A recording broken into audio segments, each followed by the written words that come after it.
Honourable Speaker, British Columbia is served by over 15,000 volunteer firefighters and search and rescue volunteers, including Marine Search and Rescue.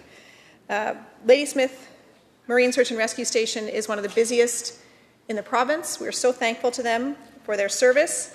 In order to recognize the critical contribution that these volunteer first responders provide to the safety of British Columbians, this government has doubled the income tax credit from $3,000 to $6,000. I'm particularly proud of this. This is an initiative that started in Ladysmith-Oceanside with a local town councillor.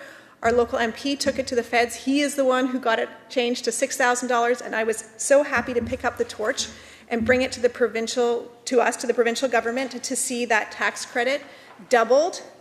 By matching the federal tax credit for volunteer first responders, this government is saving families up to $900 a year when the provincial tax credit and the federal tax credit are combined.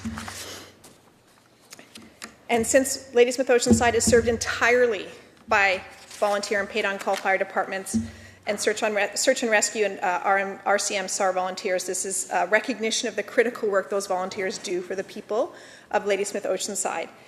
And this tax credit, also I've heard from our local governments that the tax credit will help smaller local governments recruit and retain volunteers at a time when those calls are increasing.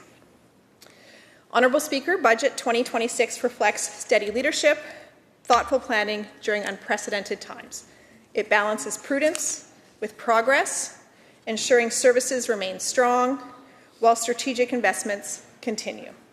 For the people of Ladysmith-Oceanside, this budget signals recognition of growth, potential, and the contribution to provincial prosperity. It addresses priorities that matter locally while advancing broader provincial objectives during rapidly changing times. I stand in support of Budget 2026 and the opportunities it represents for communities throughout British Columbia and for the residents of Ladysmith-Oceanside, who I am honoured to represent. Thank you.